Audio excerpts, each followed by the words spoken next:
குட்டீஸ் ப்ளீஸ் அப்படியே சேனலுக்கு ஒரு லைக்கும் சப்ஸ்கிரைபும் பண்ணுங்க. பக்கத்துல இருக்க பெல் ஐகானையும் ஒரு தட்டு தட்டி விடுங்க. அப்பொழுதுதான் நாங்க போடுற வீடியோவை நீங்க தவறாம பார்க்கலாம்.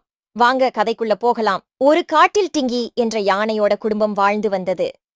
இவர்களுக்கு 2 குட்டிகளும் இருந்தன. சின்ன குட்டி சித்து மிகவும் சேட்டைக்கார குட்டி. எப்போதும் துருதுருவென்று ஏதாவது செய்து கொண்டே இருப்பான்.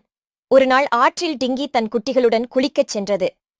சிது, ஆற்றுல தண்ணி அதிகமா போய்கிட்டு இருக்கு, பார்த்து குளி. வர வர உன் குட்டி குறும்புக்கு அளவே இல்லாம போயிடுச்சு கத்துக்க. டேய், விளையாடாம குளிடா, தண்ணீர்ல போயிடாத. குட்டி யானை சேட்டைகள் செய்து கொண்டே தண்ணீரில் விளையாடிக் கொண்டிருந்தது. அப்போது ஆற்றின் அருகில் உள்ள மரத்திலிருந்து ஒரு சின்ன குருவி சித்துவின் குறும்புகளை பார்த்து ரசித்துக் கொண்டிருந்தது.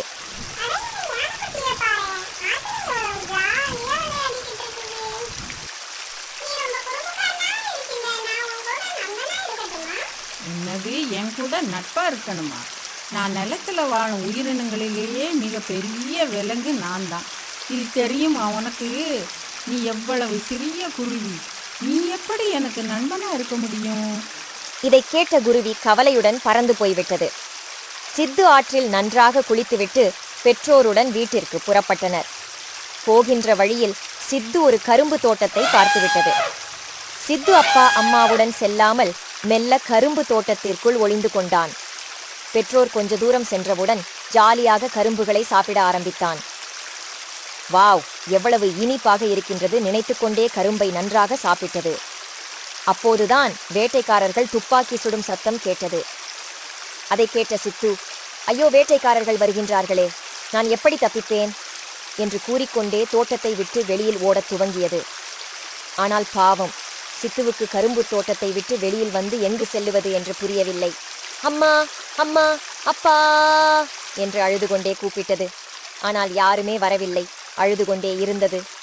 அப்போது சத்தம் கேட்டு சித்துவின் நட்பை கேட்ட அந்த சின்ன குருவி அங்கு பறந்து வந்தது.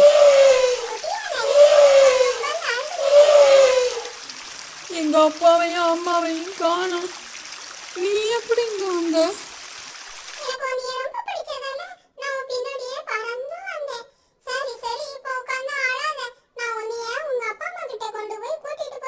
அப்படியே அந்த குட்டி குருவி பறக்க ஆரம்பித்தது.